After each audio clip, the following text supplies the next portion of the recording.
Have you noticed how often your face is scanned these days? To unlock your phone, to mark attendance at work, to breeze through airport check-ins.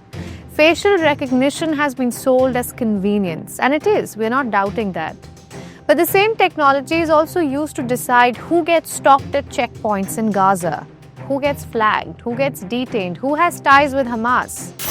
And now that very system is on its way to British streets. We trace the trail for you, and it's not just one country.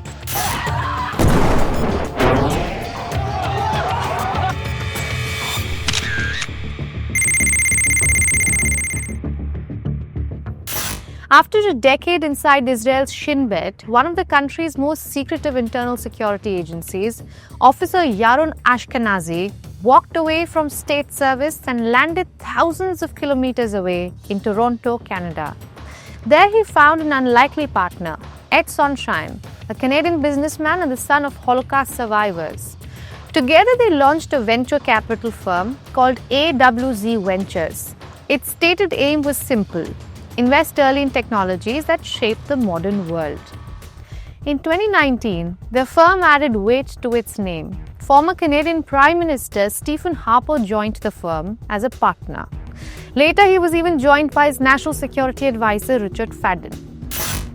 Around the same time, Ashkenazi began reaching out to his old world, former intelligence chiefs, senior military officials, and security veterans from Israel and beyond. What followed was less a startup story and more a convergence. The same year, Corsight AI was born, 2019. Headquartered in Israel, Corsight did not describe itself as just another facial recognition firm. On its website, the company claims its system was powered by what it called autonomous AI, built on 15 years of neuroscience research and the ability to replicate how the human brain recognizes faces. This website on your screens that tracks surveillance and spyware companies says that Corsight can identify individuals even with less than half of their face visible, detect people wearing masks, issues real-time alerts from live video feeds, and analyze vast amounts of footage.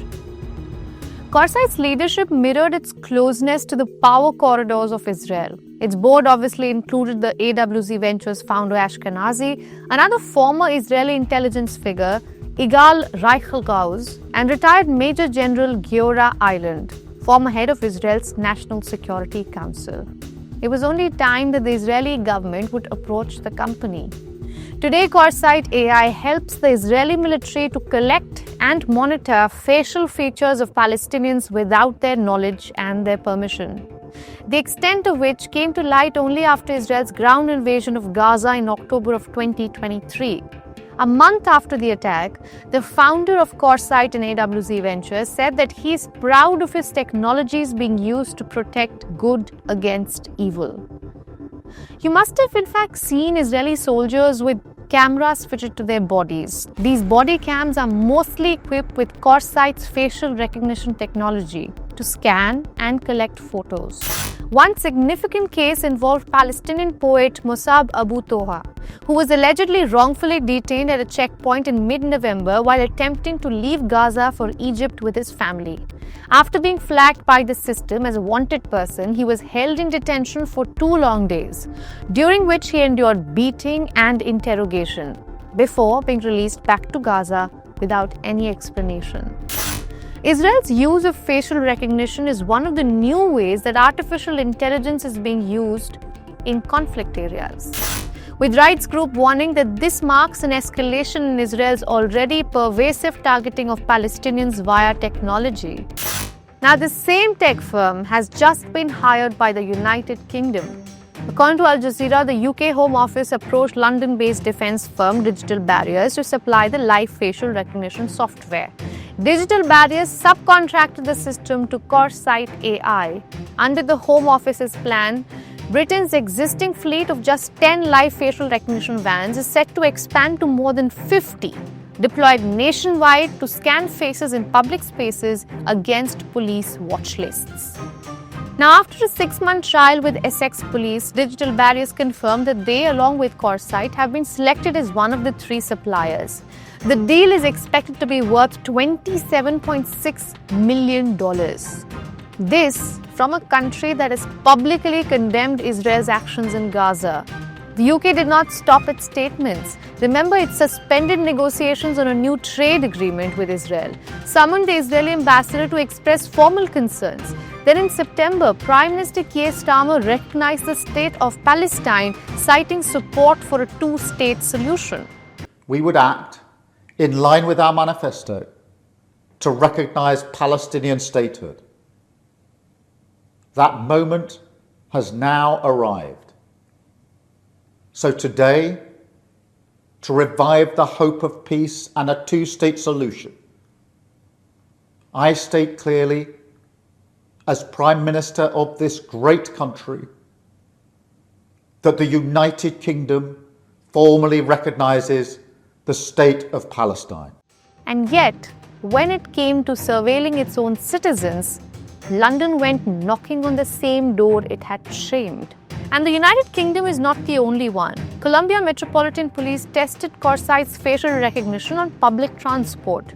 In Brazil, Corsight's technology has been integrated into Sao Paulo military police monitoring system to track day-to-day operations.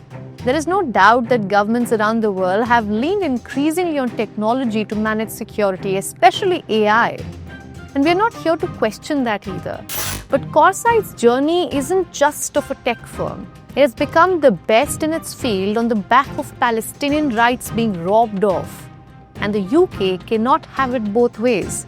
Condemn the killing, yet buy the weapon. I'm Ananya Datta. Thanks for watching.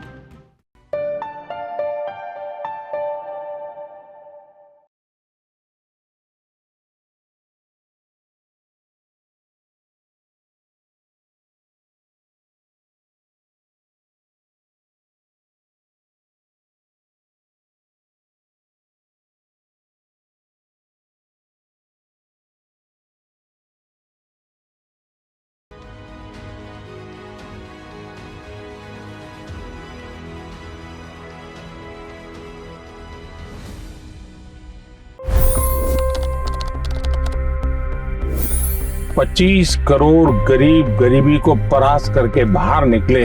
For the good of our nation, let's work together and let's truly make America great again. The fastest news breaks. Requested PM saying that look, you will have to speak to Putin and to Zelensky. The biggest newsmakers. The relationship with India is probably the most important bilateral relationship the US will have for the rest of this century. The capital delivered quite an election result today.